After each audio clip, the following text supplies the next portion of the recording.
Shohei Ohtani can't pitch yet. The Dodgers are like, eh. So Anthony Davis says he doesn't have a problem with LeBron James after he gets traded out of LA. And Sebastian Mack leaves UCLA for the transfer portal. Good morning. I'm James. This is your daily dose of sports and snark for the greatest sports city in the world, Los Angeles. This is the Faithful Angelenos Morning Report. It's March 30th, 2025. Welcome back to the Sanctum Sanctorum of LA sports. It's also Sunday, the Lord's Day. And if you believe as I do, take a moment and thank Him for all the blessings that you have in your life, like LA sports. And if you like being in the know about LA, clickety-clack the like button. Clickety-clack the subscribe button. There's a notification bell. Hit that. It'll let you know when we drop new content.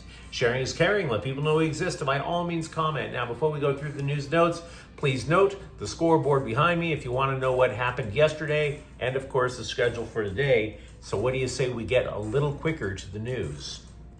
Before Saturday's victory, Shohei Ohtani went out to the Dodgers bully and threw a sesh for the first time in a little more than a month. How'd it go? The Dodgers don't think he'll be pitching in May now, which was the original target. So that should feel unsettling. And it would feel unsettling. If the Dodgers didn't have about 3,000 starting pitchers on the payroll, yeah, it would be unsettling. But they do. And Dave Roberts realizes this. He said there is no urgency to get Ohtani on the mound. Quote, "It's going to be a while. I think you start with the natural progression of a bullpen. You've got to kind of mix in different pitches and then face hitters again. It's a start. I don't have a timeline. I don't think anyone does. We're a ways away," unquote. And by the way, this brings to mind a little side note.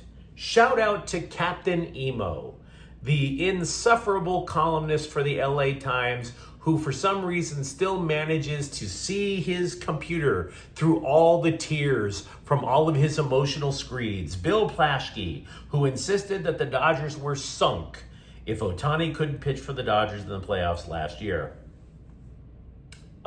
He still can't pitch. They haven't lost yet this year, and they have the rings. So maybe you were, what's the word I'm looking for? Wrong. And by the way, Ohtani right now is hitting .333 with a couple of home runs in 5 games. So I think the Dodgers are pretty okay with what's going on. As for other pitchers in the Dodger payroll, Clayton Kershaw also threw to hitters before Saturday's game, a simulated inning of about 3 batters. Keep in mind, this is going to accelerate absolutely nothing with Kershaw's timeline. The Dodgers are anticipating his return about midway through the year. Something that has nothing to do with the on-field product, but if you've ever experienced the aura of Dodger baseball over at Chavez Ravine, you know that they are one of the few stadiums that still employ an organist. Longtime musician for the Dodgers, Nancy B. Heffley. She retired back in 2015, by the way. She passed away over the weekend. She was 89. Cause of death was not released. And by the way, as a final Dodger note, we are petty here at Faithful Angelenos. Exceptionally petty. Uniquely petty. Because we've been all over the country and we know how much people hate LA. So I would like to let the citizens of Slime Diego and Scum Francisco know that the Dodgers' magic number has been reduced to 158. Feel free to chew on that for a while. Meanwhile, with the Lakers, Anthony Davis was asked if his relationship with LeBron James has changed since the Luka Doncic trade. Has it soured? Oh no, is it not just Stephen A. Smith that LeBron James has a problem with? Now, he was asked, but to be clear, Anthony Davis has been asked about this trade every 3 minutes since the trade happened. It was only Saturday when he decided to reply, quote, "Ain't no change for me. It's a business. People are saying that he knew of the trade. He's saying that he didn't. At this point, it doesn't matter who knew. This bleep happened. We don't talk as much. We still check in on each other. He texts me all the time," unquote. In other words, it's pretty much a controversy. But I don't blame him for taking his time to reply. And I also don't blame him for not pooping on LeBron in his reply. Look, what answer is going to make him look good? Right? Think of an answer. How does it make him look good? Right now, Dallas hates his guts.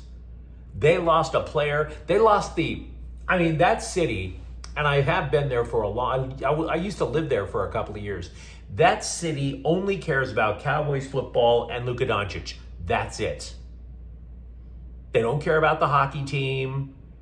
They kind of woke up during a World Series run a couple of years ago. The only things they care about are the Cowboys and Luka Doncic. So there's nothing Anthony Davis that could say that would make him look good. If he started his run in Dallas and was just absolutely dominating, yeah, he could talk all the trash about LeBron James that he wants. But he got injured in the first game. He knows damn well the last thing he needs is to add any more controversy to his life. I'm going to give you this Lakers update, although I cannot assure you that I trust the source. There is a website called Clutch Sports. That site is claiming league sources say that James will opt out of his contract at the end of the year with the idea that he is going to take a pay cut if it means the Lakers can upgrade the roster. It is very possible the story is true. James was willing to take a pay cut last offseason. Remember, he opted out last year as well. And the idea was to take the money and go add a center. And it didn't happen. So LeBron James got his bag anyway. This might be basically his modus operandi until he finally says, I've had enough. I'm 73 years old. It's time for me to no longer play basketball. Over at UCLA, guard Sebastian Mack has entered the transfer portal. And honestly, if you look at it, you have to say this is for the best for all involved. He started 30 games as a freshman. But his role was reduced to 6-man last year because his defense was really suspect to earn a starting gig.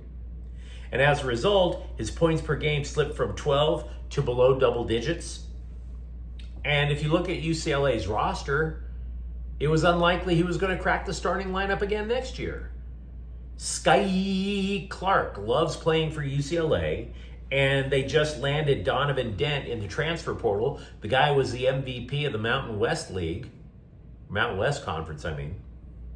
So you take those two guys, and then you remember that Coach Mick Cronin has committed himself to building teams through the portal.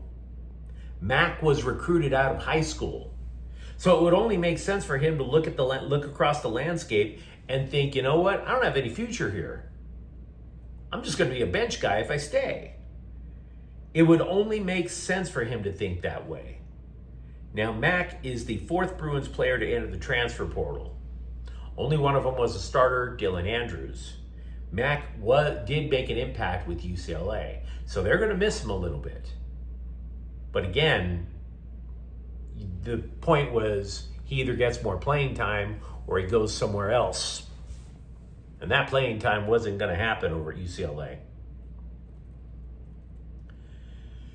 CBSSports.com reviewed the early recruiting results in college football and asked a question. Can the top 10 teams so far in recruiting, the top 10 in recruiting, can they stay in the top 10 all the way up until National Signing Day?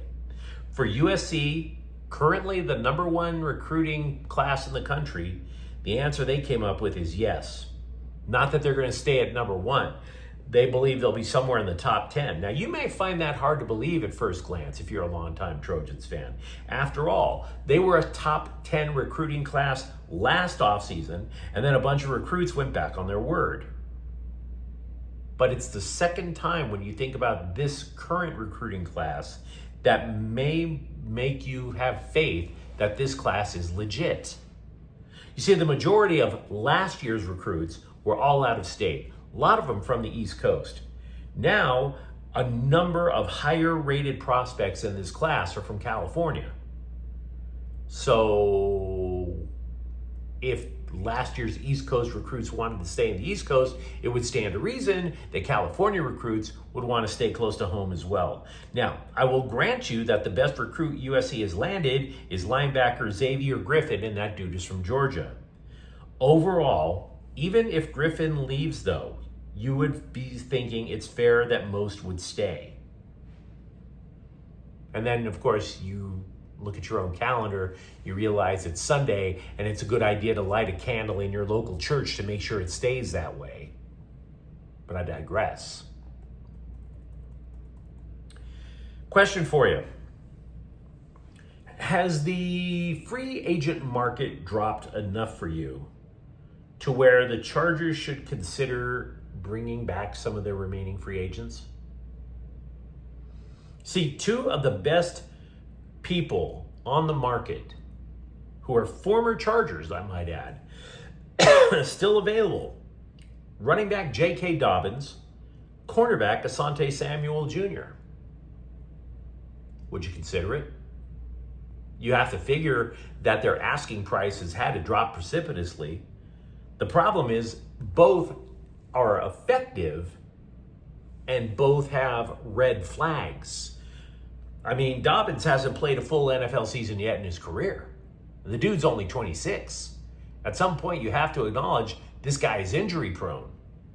And yeah, Samuel is a ball hawk, but he only played 4 games last year. You tell me, is it worth the gamble, particularly at a reduced rate? But you let me know what you think in the comments thread. Talk to me, for example, about, are you concerned about Shohei Ohtani not pitching yet? Or are you just like, dude, I don't care if I see you on a mound this year at all? For that matter, LeBron James, you okay? Do you believe that he doesn't have beef with Anthony Davis? And if you enjoyed the content, don't forget to subscribe with Faithful Angelenos. We're talking LA sports every single day here. Thank you for watching. I'm James. We'll be back tomorrow. Faithful Angelenos is a Corte El Queso production. Take care.